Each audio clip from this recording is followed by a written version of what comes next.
Well, we're back. Hey guys, good to be here. Good to be with you. What are we talking about today? Talking about a new cool project that we are starting to work on. That I think a lot of Which people. one? Carriage Crossing. Oh, You better know this. We've got a bunch of them. You got to talk for 10 minutes on it. So. Oh, we do? We have several cool things in Collierville, but Carriage Crossing is the newest. And it's a big one too. 500,000 square feet. It's got Dillard's, it's got a hotel, it's got the former Macy's, some vacancy that we've got some big plans on.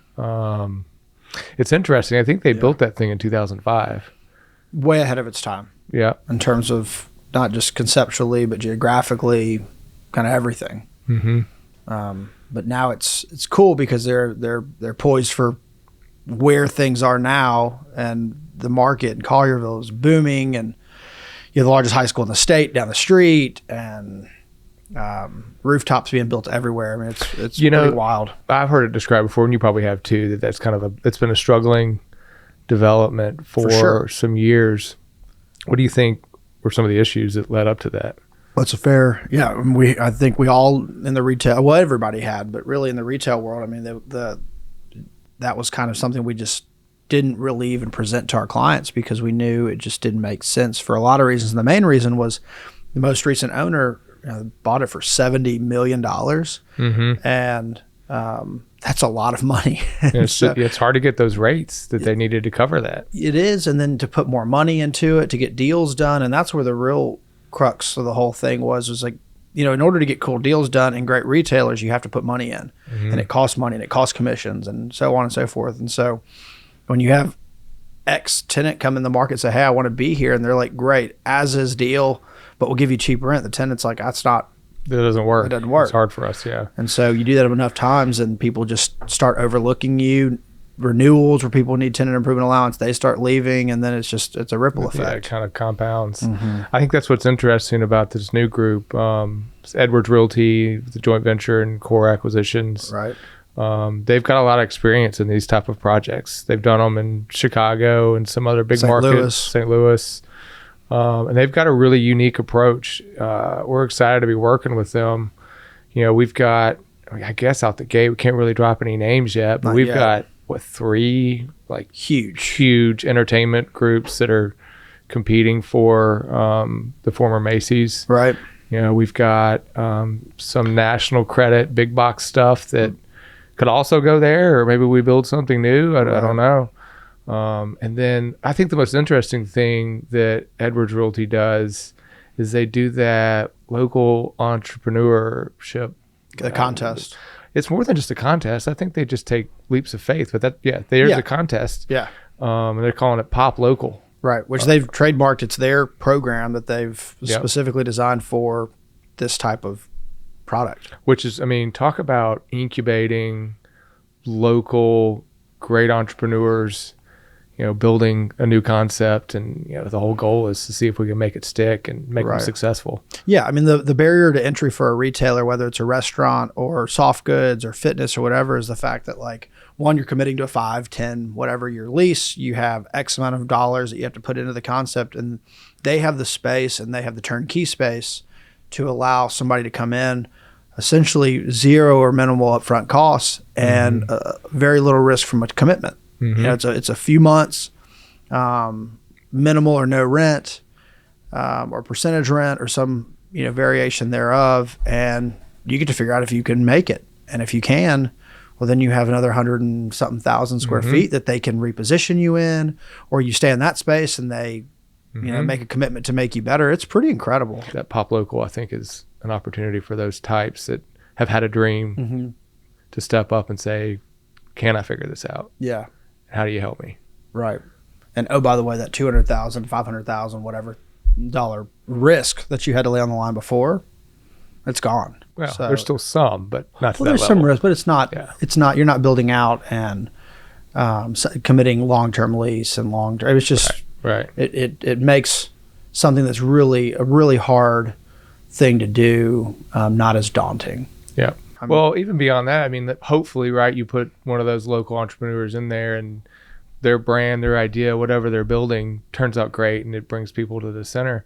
But another thing this group does is they create energy. They are trying to bring entertainment, different events and those types of things to the center. So not only are you getting that opportunity to get your business going, but they're marketing it for you, and they're bringing people to the property. They're going to spend a ton of money on marketing. Yeah, they're talking about doing concerts out there, events, markets. I think they're doing like 5Ks to get people on site. That's a big property. You can do a 5K for sure. Yeah, I think around the ring road or whatever. Yeah. And then next step, the traditional retailers. They've got relationships with them already. They've got some people. Obviously you have us. We're bringing some people to the market too. But it helps that there's retailers and there are other developments that they've done this to, and so they have faith and they know that this group can perform on it. So they can go to them and say, hey, what we did at the Boulevard in St. Louis? Well, we're doing that same thing here at Carriage Crossing, and we'd love you to be a part of it, and just kind of parlay it that way too. So it's the fact that there's already proof of concept and a proven success story makes it really easy to replicate. And you and I are both on the Collierville social shop, media pages or whatever. It was amazing, the positive reactions that came out. I mean, talk a little bit about that. You were interacting with them. I mean, it was hundreds and hundreds of comments. And so I just started having fun with it and was introducing ourselves, saying, hey, we're the leasing team. We're local. We're super excited to, see what goes on. What do y'all think? And people, the amount of ideas, people are sliding into my DMs. I've never had anybody slide in my DM before, but it's not the kind you thought it was, hey, what about this concept or that concept? Like coffee concepts. Like, oh, that's a good one. I mean, it was really cool. And really what was so wild to me was to see how, not living in Collierville, we know the property from a real estate standpoint, but I don't know that I can't speak for you, but I don't know that I realized how important that center is for the entire community. They are engaged. It's super exciting to see. And it was instantaneous. It was not like you had to build up to it or reach out. And no. I mean, they were like, we love this. Yeah. We think you'll do great. Here's what we'd like to see there. Yeah. We'd love to see more of that, actually. You know what? There were some really good comments. You know what we should do? We should get our phones out and actually read some of those. Oh, like from the Facebook page? From the Facebook page. Yeah, you were engaged in it. I was, yeah. You got some specifics. Let's see if we can pull some of these up. A tasting room for a brewery. You got Dave and Buster's. You see this lady that put Putt Shack in there in all capital letters and like 10 exclamation points? Yeah. Ale house with pizza and hamburgers, but not pizza and hamburger restaurant.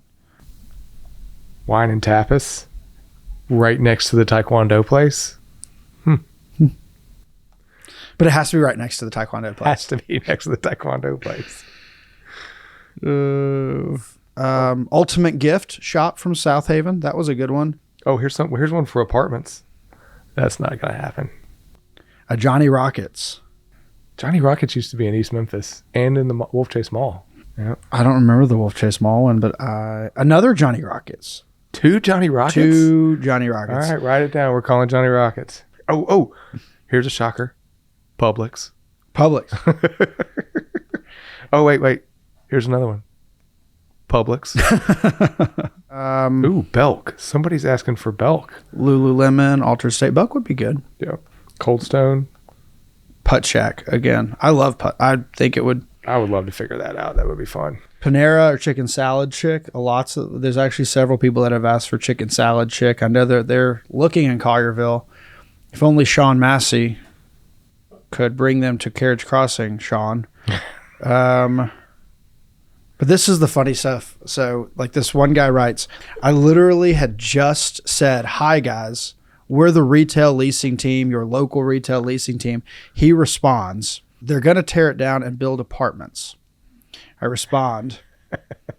And then another person said, sadly, you're probably right. I said, I hope not. That would make it really hard for our team to lease the retail. Hi, we're going to lease the retail. They're going to tear it down. Anyway, I digress. And then everybody else after that is still like, oh my gosh, I didn't know that. That's so sad. But anyway, what's cool is a lot of these are entertainment centric and people keep referencing what they want for like their kids to be able to go and just be dropped off and go do things. And what's great about that is some of the best prospects we have so far are entertainment. For sure. It is going to transform that center. Yeah. I mean, we're getting like 30 phone calls a day just on like, hey, I have this concept, or hey, I have this idea, or hey, I have this business. And the hardest part is just sorting through it and trying to keep up and make sure it's the right ones. Because we still want to be, we don't, yes, there's a fair amount of vacancy at the center, but like it's still really important to execute on the right concepts. Yeah. Well, at the end of the day, I mean, Collierville is a great city. And this is a Class A product that needs Class A type tenants. So we recognize that and are trying to cull through the opportunities with these prospects and make sure it is the right fit for the market and the people of the city. We were talking about the opportunity, but there's already some really great retailers there and restaurants. I mean, Firebirds crushes it. They do great. All the restaurants out there crush it. Sticks. Carrabba's. Yep. And you've got that Hickory Tavern that went out. What an opportunity for somebody. It's an incredible opportunity. It's turnkey. I think it's like there's still silverware sitting on top of the tables. You could literally walk in, hire your staff. And open. Order your food and open. Yeah. And your beer. Because it's a great bar. It's a really great bar. And we've got a couple of things, went and drove by this week, looked at it. Yeah. Sports bars, national brand type stuff. Correct. That could be incredible in there. So. Yeah. You got that, but you also have, Bath and Body Works does an incredible business there. So it's really important not only to like fill these for the new stuff, but we got to make sure that the ones that are there and doing well and are already drivers stay. And so we have to give them that confidence that we're going to execute and that Edwards and Core are going to execute. And they're great. I mean, I can't say it enough. They're an unbelievable group. And really couldn't be situated any better to be able to take this on. I mean, we're on leasing calls with 15 people, and everybody has input and ideas. And we work with a ton of property owners and retail groups that do stuff all over the country. I've never experienced anything like these guys. Same. Yeah. I mean, they're on property. They're on site. They're flying in town multiple times a month and walking the property. Getting in the spaces, knocking down cobwebs and making sure things are presentable. I mean, I think they're already out there like now doing landscaping and new parking lot repairs and I mean, they're spending a ton of money to make. The beauty is when you have a property that was $70 million and then you're able to buy a property for $25 million, creates a lot of opportunity. And it takes some money to get there, but you have a lot of So it gives them a great opportunity. It's a great opportunity for Collierville, and we're excited to be a part of it. But on that note, I mean, we hope y'all are enjoying what we're talking about and what we're doing. We'd love to hear more about like what y'all think too. That's what I was going to say before we close. We should make that request. We got a ton of response what we talked about already. But if you've got an idea, and you'd like to see something, don't just say Publix because that's easy. But please don't say Publix. We get it. Send us your ideas. Let us chase them down. See if we can figure it out. Yeah. I mean, we can do big and small. It's kind of fun. If you look at the rent roll, we have everything from like 1,000 square feet of opportunity up to 130,000 square feet. And beyond that, we have pads. And so we're looking at some cool like indoor, outdoor concepts. And we could do build-to-suit restaurants. We could do build-to-suit whatever. It'd be exciting to hear what y'all think. Well, on that note, we have lots of work to do. We're not going to be able to do it alone. There's a lot of people that are going to be involved in this. We really do want to hear your thoughts, your ideas. We'd love to talk to any entrepreneurs out there that think that they want a shot at this. Comment on our YouTube channel, comment on our Facebook, Instagram, email, call. Whether it's you or even somebody Yeah. We'd love to hear from you. Yeah. Well, thanks for being with us today, guys. We'll talk to y'all soon.